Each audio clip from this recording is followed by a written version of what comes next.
In today's video, I'm going to teach you how to create conditional questions in Google Forms, 5 minutes.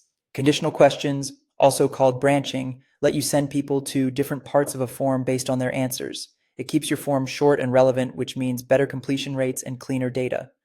Start by opening Google Drive. From there, open the Apps menu and choose Forms, then create a new blank form. Give your form a clear title and short description so respondents know what it's for. Naming things well now will make your sections and logic easier to manage later. Add your first question. This will be the question that controls where people go next. For conditional logic to work, set the question type to either multiple choice or drop down. I'll use multiple choice because it's the most straightforward for branching. Add the answer options you need. Think about what each option should trigger, whether it should jump to a specific section, continue to the next one, or end the form. Next, add sections.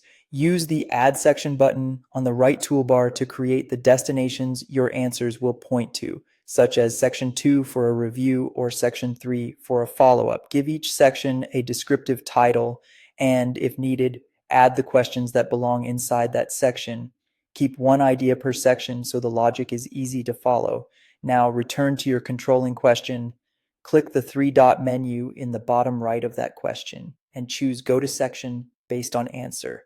You'll see a drop-down appear next to each option. For options that should move the respondent forward, choose Continue to Next Section.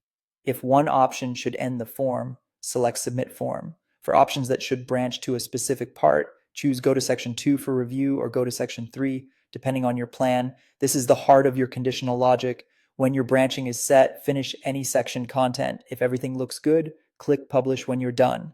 Before sharing, click the preview icon to test. Try each answer path to confirm it goes to the right section, and where appropriate, submits the form.